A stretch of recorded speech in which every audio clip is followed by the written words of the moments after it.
শরীয়তপুরের সখীপুরে ঘটে গেল এক বেদনাদায়ক ও ব্যতিক্রমী ঘটনা। পিতার দায়ের করা মামলায় গ্রেফতার হলেন তারই ছেলে শফিক রানী। রবিবার রাতে সখীপুর থানার পুলিশ যখন গ্রেফতারি পরোয়ানা হাতে নিয়ে দক্ষিণ তারাবুনিয়ার আবুল বন্দুকশি গ্রামে পৌঁছে শফিক রানীকে আটক করে, তখন চারপাশে নেমে আসে এক অদ্ভুত নীরবতা। সেই নীরবতার ভেতর যেন লুকিয়েছিল বহুদিনের পারিবারিক কান্না, অব্যক্ত অভিযোগ আর দুঃসহ চাপা ব্যথা।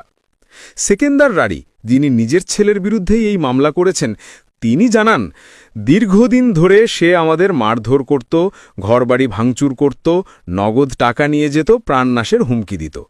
বাধ্য হয়েই আইনগত আশ্রয় নেওয়া ছাড়া আর কোনো পথ ছিল না। গত 12ই নভেম্বর বিজ্ঞ চিফ জুডিশিয়াল ম্যাজিস্ট্রেট আমলি আদালতে এই মামলা দায়ের করেন তিনি। আদালত থেকে গ্রেফতারি পরোয়ানা জারি হলে পুলিশের দল গতরাতেই বাড়ির কাঁচা রাস্তা থেকে শফিক রানীকে আটক করে। সখীপুর থানার ভারপ্রাপ্ত কর্মকর্তা ওসি ফয়েজ আহমেদ জানান, পিতার দায়ের করা মামলার পরোয়ানা অনুযায়ী শফিক রানীকে গ্রেফতার করা হয়েছে।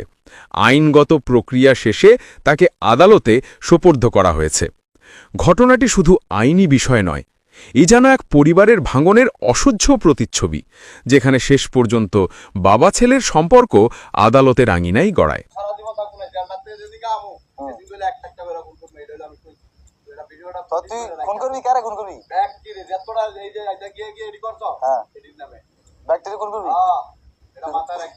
ছেলে আমার লগে অকাত্য ভাষা ব্যবহার করে, আমার মাঠদের বিগত অনেকবার করছে।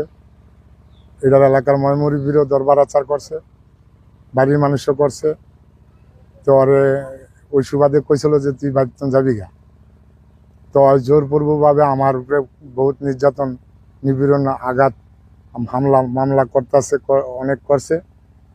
এই পর্যন্ত আমি বহুত সহ্য করছি। তো আর সহ্যটা এখন আর আমার ওয়ালে ফিট থেকে গেছে, এখন আর আমি সহ্য করতে পারতেছি না। এই হ্যামতনে গালাগালিটা করতে করতে দৌড় দিয়ে আইলে দরজাটা মিললে ঠাস করে আইতে আছে।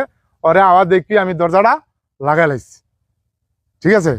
ওই কি হলো, দরজাটা প্রথম ঠেলাই লাঠিটা দিয়ে দরজার ব্যাংকটা ভাঙ্গি দিয়া ঘরটা ভিতরে হাইন দিয়ে আমাকে এই বাপ দুজনের মায়ের তারা ভাঙ্গে হয় আমার এই বামারটা বাড়ি দিয়া এই যে বামারটা ভাঙ্গে লাইছে।